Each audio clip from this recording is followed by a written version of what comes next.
আসসালামু আলাইকুম, ডাক্তার মুর্শেদ বলছি। নিউ ইয়র্ক সিটি থেকে। আমি একজন কার্ডিওলজিস্ট। আজকে যে জিনিসটা নিয়ে কথা বলবো সেটা হচ্ছে যে মারিওয়ানা, খুব সম্ভবত বাংলায় গাঁজা বলে থাকে।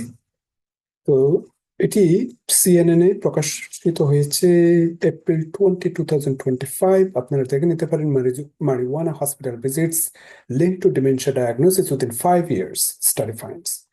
তো এই রিসার্চটা হয়েছে অরিজিনালি অটোয়া ইউনিভার্সিটি, কানাডাতে।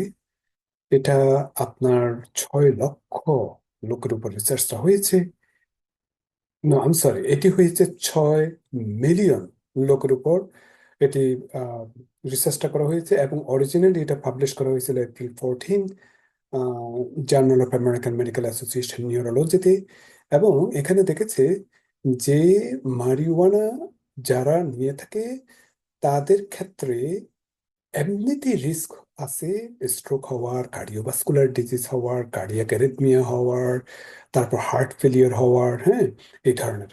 তো যেই রিসার্চটা এখন আমি বলবো সেটা হচ্ছে যে যারা মারিওয়ানা রিলেটেড হসপিটালাইজেশন হয়েছে তাদের পরবর্তী 5 বছরে 23% increase risk of dementia dementia হওয়ার সম্ভাবনা থাকে 23%। কার সাথে কম্পেয়ার করা হয়েছে? যারা অন্য কোনো কারণে ইমার্জেন্সি ইমার্জেন্সি রুমে ভিজিট হয়েছে, হসপিটালাইজেশন হয়েছে, তাদের সাথে। তার মানে বোঝাতে চাচ্ছি, যারা যে কোনো কারণে ইমার্জেন্সি মেডিসিনে হসপিটালাইজেশন, ইমার্জেন্সি ডিপার্টমেন্টে গিয়েছেন, হসপিটালাইজেশন হয়েছে, তাদের তুলনায় এই মারিওয়ানা সেবনকারীদের 23% মোর রিস্ক অফ হ্যাভিং ডিমেনশিয়া পরবর্তী 5 বছরের জন্য। আর জেনারেল পপুলেশনের তুলনায় তাদের, যারা মারিওয়ানা নিচ্ছেন, তাদের ক্ষেত্রে 72% ডিমেনশিয়া হওয়ার সম্ভাবনা আছে। এবং আরেকটা রিসার্চ দেখেছেন যে যারা মারিওয়ানা করে থাকে তারা পরবর্তীতে ইমার্জেন্সি রুমে যাওয়ার সম্ভাবনা থাকে 25% টাইমে।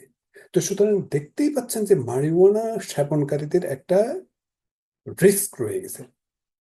তো আমরা মেডিকেল প্রোভাইডাররা যারা এখন মারিওয়ানা সেবন করে আমাদের কাছে আসে, তাদের ক্ষেত্রে এখন অনেক স্ক্রিনিং করতে হয়। এই যে আমি অনেক প্রবলেমের কথা বললাম, এগুলো এখন স্ক্রিন করতে হবে। তো মারিওয়ানা একে তো যারা খেয়ে থাকে তাদের ক্ষেত্রে তারা পরবর্তীতে এডিক্টেড হওয়ার সম্ভাবনা বেশি থাকে। সেটিও একটা সেন্টার ফর ডিজিজ কন্ট্রোল বলেছেন যে 30% পিপল যারা ম্যারিজুয়ানা নিয়ে থাকেন তারা এডিক্টেড হওয়ার সম্ভাবনা থাকে। এটা CDC, centre for disease control, বলেছেন। হুম? তারপর এবং মারিজুয়ানা যেহেতু যারা নিয়ে থাকে তারা এডিক্টেড হওয়ার সম্ভাবনা থাকে, এবং পরবর্তীতে এরা যদি না নিয়ে থাকে তাদের উইথড্রল হওয়ার সম্ভাবনা থাকে। সেটা কিরকম? ডিপ্রেশন, এনজাইটি, এই ধরনের। সেটাও একটা আরেক ধরনের প্রবলেম, হেলথ রিস্ক। তো এই যে এত কিছুর কথা বললাম, এবং এই যে এই রিসার্চটা যে 2008 থেকে 2021-এ 6 মিলিয়ন পিপলের উপর হয়েছে, 45 ইয়ার্স ওল্ড থেকে অ্যাবাভ পপুলেশনের মধ্যে হয়েছে।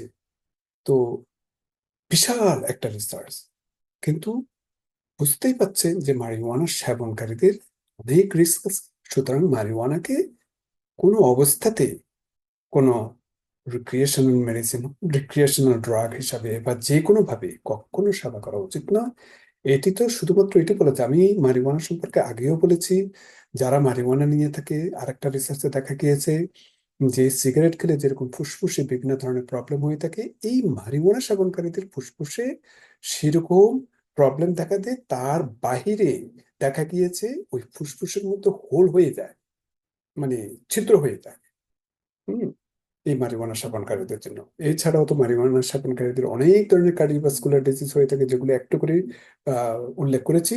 ভিন্ন ভিন্ন রিসার্চ হচ্ছে এখন, যেহেতু এটি আমেরিকাতে এটা লিগালাইজ করে ফেলছে অনেক স্টেটে, এই জন্য অনেক রিসার্চ হচ্ছে। কিন্তু মনে রাখবেন, মারিওয়ানা কিন্তু এরপরও স্বাস্থ্যের জন্য ভালো নয়। আজকে এই পর্যন্ত, থ্যাংক ইউ।